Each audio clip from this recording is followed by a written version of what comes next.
2024년 3월 16일 사순 제4주간 토요일 제1독서 에레미야서의 말씀입니다.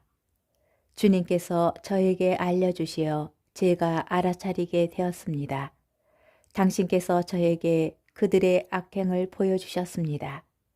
그런데도 저는 도살장으로 끌려가는 순한 어린 양 같았습니다. 저는 그들이 저를 없애려고 음모를 꾸미는 줄 알아차리지 못했습니다. 저 나무를 열매째 베어버리자 그를 산이들의 땅에서 없애버려 아무도 그의 이름을 다시는 기억하지 못하게 하자. 그러나 정의롭게 판단하시고 마음과 속을 떠보시는 만군의 주님, 당신께 제 송사를 맡겨드렸으니 당신께서 저들에게 복수하시는 것을 보게 해 주소서. 주님의 말씀입니다. 복음, 요한복음 7장 40절에서 53절의 말씀입니다. 그때에 예수님의 말씀을 들은 군중 가운데 어떤 이들은 저분은 참으로 그 예언자시다 하고 어떤 이들은 저분은 메시아시다 하였다. 그러나 이렇게 말하는 이들도 있었다. 메시아가 갈릴레아에서 나올 리가 없지 않은가. 성경의 메시아는 다윗의 후손 가운데에서 그리고 다윗이 살았던 베들레헴에서 나온다고 하지 않았는가. 이렇게 군중 가운데에서 예수님 때문에 논란이 일어났다. 그들 가운데 몇몇은 예수님을 잡으려고 하였지만 그분께 손을 대는 자는 아무도 없었다.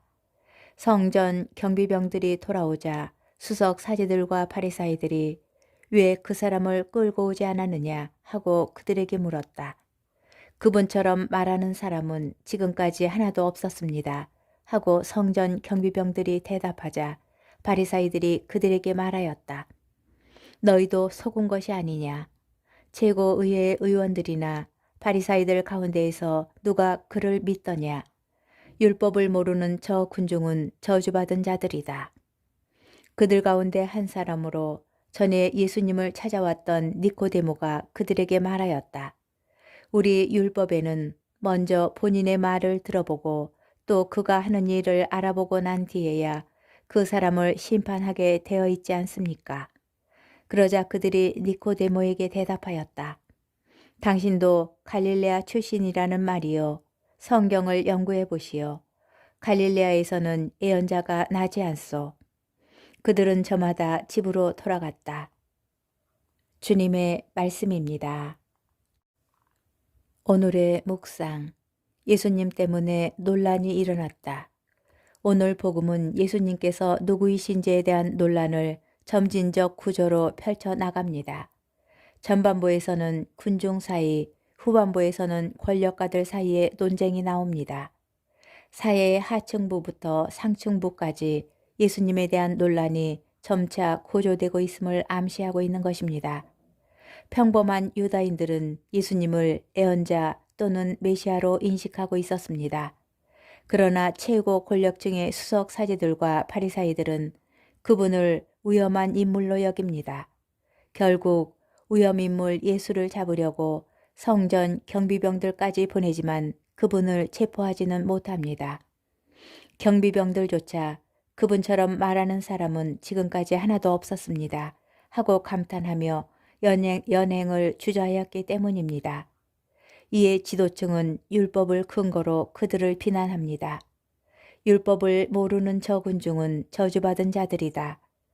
그러나 신망받는 율법 학자였던 니코데모가 우리 율법에는 이라는 전제를 달며 율법에 근거하여 먼저 본인의 말을 들어보고 또 그가 하는 일을 알아보고 난 뒤에야 심판할 수 있다고 상기시켜 줍니다. 결국 이에 반박할 수 없었던 그들은 저마다 집으로 돌아갑니다. 어수선한 불안과 부당한 적대감 속에서도 예수님께서는 한마디도 하지 않으십니다.